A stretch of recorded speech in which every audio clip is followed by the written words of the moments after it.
Vous avez sûrement déjà entendu parler des jardins collectifs. Il s'agit d'une parcelle de terre autour de laquelle on se réunit à plusieurs pour cultiver. En réalité, il existe plusieurs types de jardins. Les jardins d'insertion, pédagogiques, partagés, familiaux ou adaptés. Cette notion s'est développée dans les années 80-90 à New York, en anglais Community Garden. Une des idées de départ était de répondre aux problèmes d'insertion, cependant ce concept a pris plusieurs formes et s'est développé à travers le monde. En France, et plus particulièrement en Île-de-France, le phénomène a pris de l'ampleur. Madame Baudelet, présidente de l'association Graines de Jardin, nous en dit un peu plus. Nous, on connaît à peu près 130 associations, enfin 130 jardins sur l'Île-de-France, donc ça fait pas mal de monde potentiellement, et la moyenne des adhérents c'est autour de 30 à 40, mais plusieurs jardins sont autour de 80, et on a 2 jardins dans Paris Intramuros qui ont plus de 300 adhérents.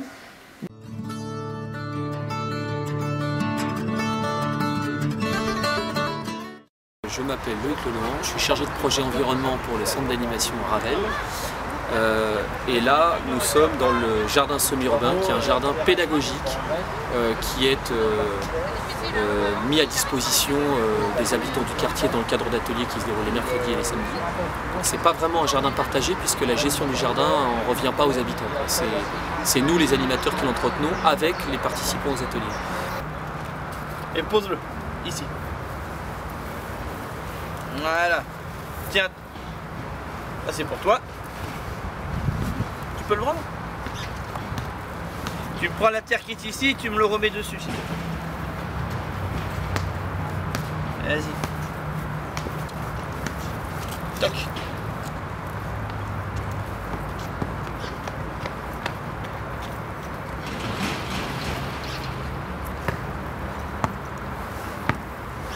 Je trouve que le jardin du centre de Ravel est un endroit plutôt sympathique parce que ça permet de voir un petit peu la biodiversité, de comprendre un petit peu tout le système écologique, et puis ça permet de se retrouver en famille, de cultiver un petit peu sa salade, ses tomates, et voilà.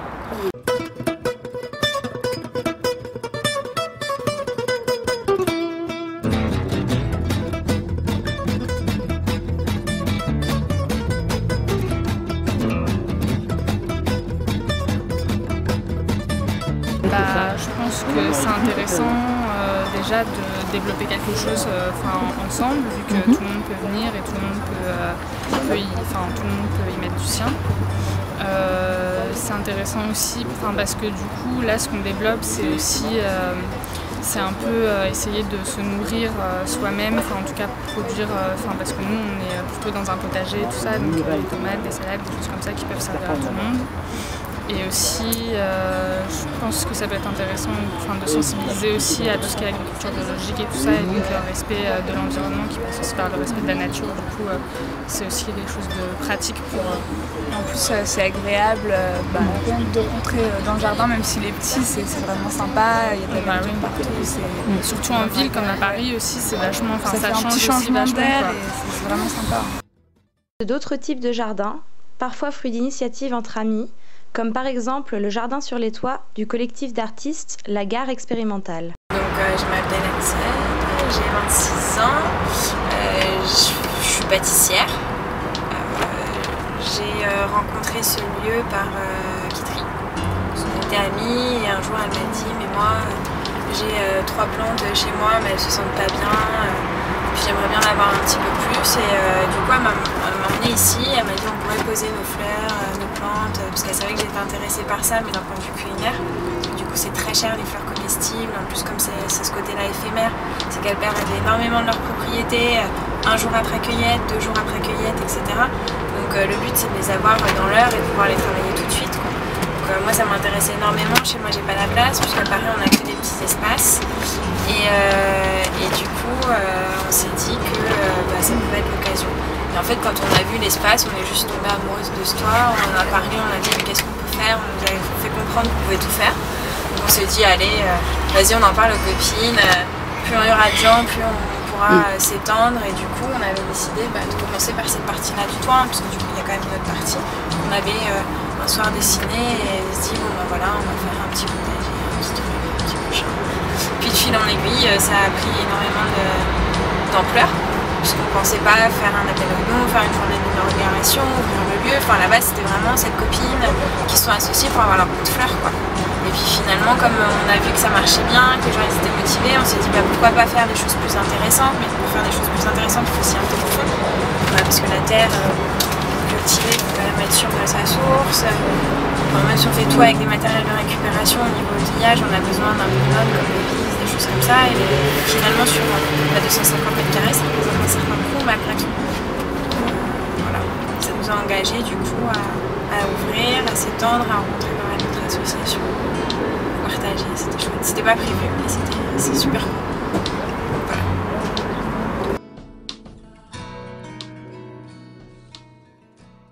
Ce que je constate, c'est que les jardins partagés sont à l'image de leur quartier, donc ils sont tous très différents. On retrouve en partie la sociologie du quartier.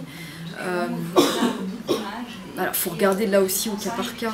Enfin, je veux dire, des quartiers qui sont des quartiers populaires aujourd'hui, vous allez retrouver une sociologie de quartiers populaires dans le jardin. Des quartiers qui sont plus embourgeoisés, vous allez trouver des gens qui appartiennent à des milieux plus aisés, qui se sont installés plus récemment dans ces quartiers, qui sont en cours de mutation, etc.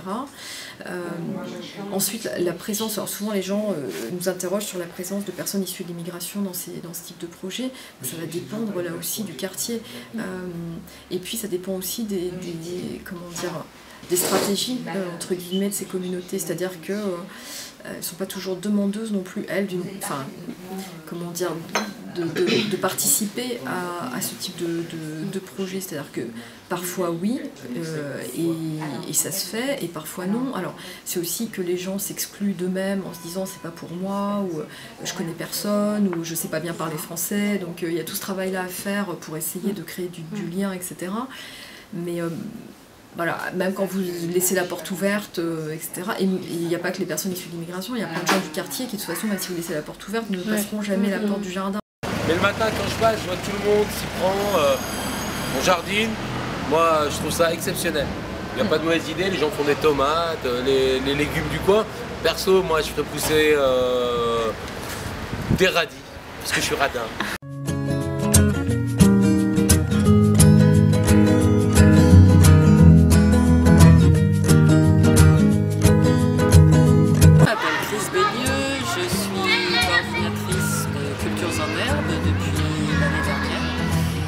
Cultures en Herbe, qui est donc une association qui s'est créée il y a maintenant bientôt 4 ans.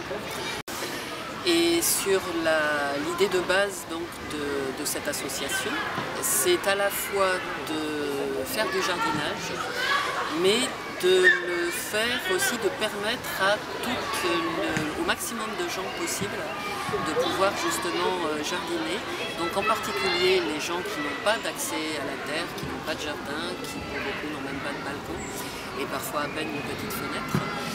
Et de façon à, d'une part, retrouver un lien avec la nature, un lieu de calme où se poser, un peu à l'abri du stress et de l'agression de la ville, et retrouver du coup une façon de fonctionner ensemble. Et l'idée vraiment de cette association et des ateliers qu'on fait, on insiste bien sur le fait que ce n'est pas des cours de jardinage, pour nous c'est des ateliers. Donc où on fait les choses ensemble, où bien sûr, moi j'ai quelques notions évidemment, mais je ne suis pas une jardinière professionnelle. Et il y a souvent d'autres gens justement qui ont eux-mêmes des compétences qui peuvent être radicalement différentes des miennes.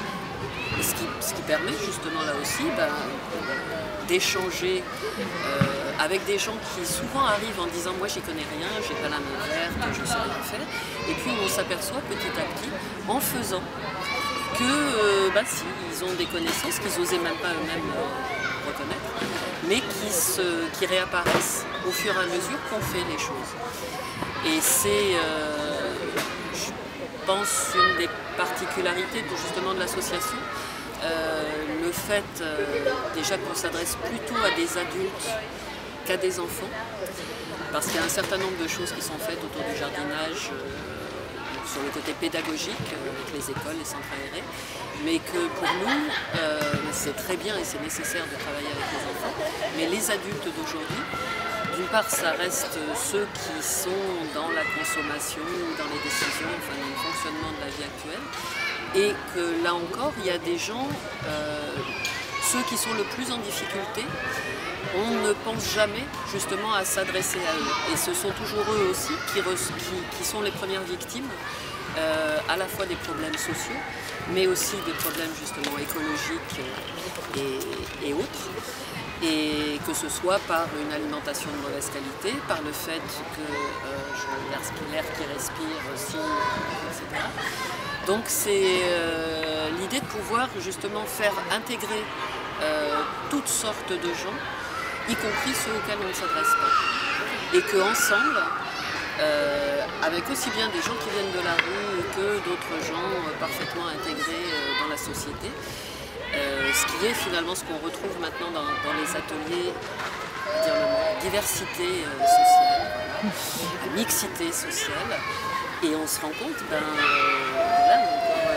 je crois qu'ils sont encore en train de discuter tous les deux, voilà, où on a des gens non seulement d'âge très différents, on va dire statut social très différent, et pour le coup de religion et d'origine assez différentes aussi, et qui finalement se retrouvent autour de cette activité et se mettent à parler ensemble, et manifestement il y a des choses qui se passent, et c'est déjà, c'est pas la première fois, là justement c'est drôle parce que c'est juste en train de se passer, mais que c'est vraiment des choses qu'on a remarquées depuis le début de cette association.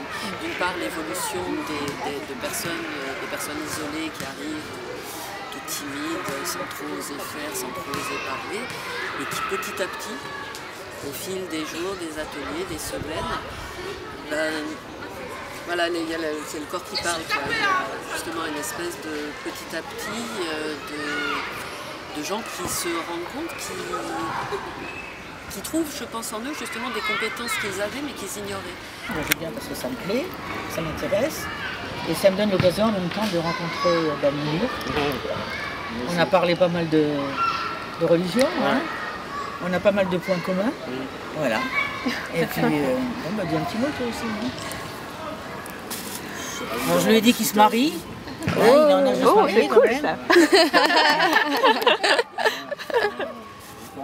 Hein, tu penses et puis tu oublies.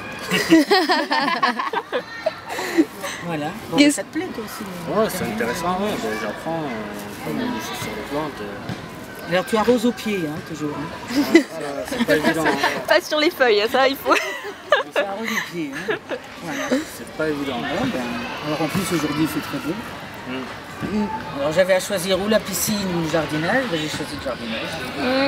Et voilà, c'est beau. Voilà. Parfait. En plus on apprend les différentes variétés de plantes, c'est bien, c'est intéressant. Oui, pourquoi tu notes Ouais, je note.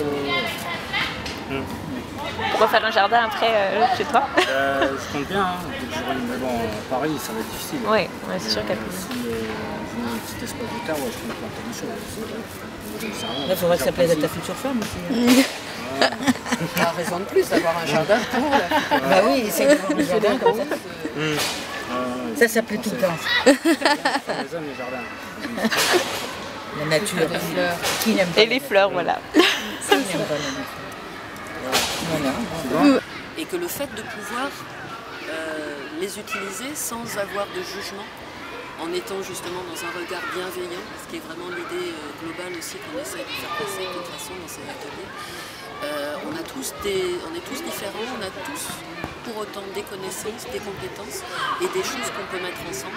Et en se mettant ensemble, on sera de toute façon plus fort que tout seul.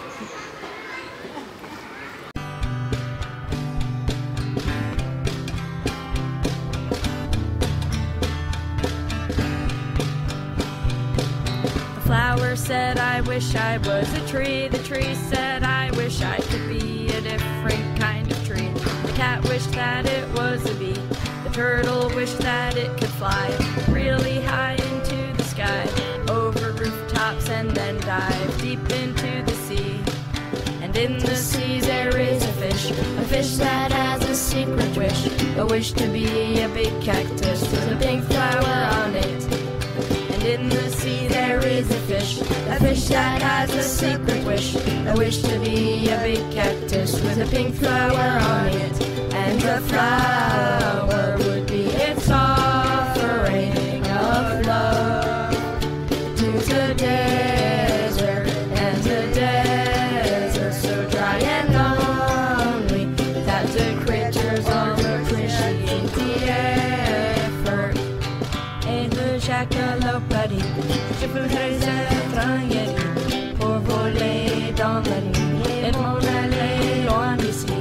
Mais le yeti a dit, je voudrais être un monstre marin pour pouvoir tomber dans la mer de tous les requins. And the rattlesnake said, I wish I had hands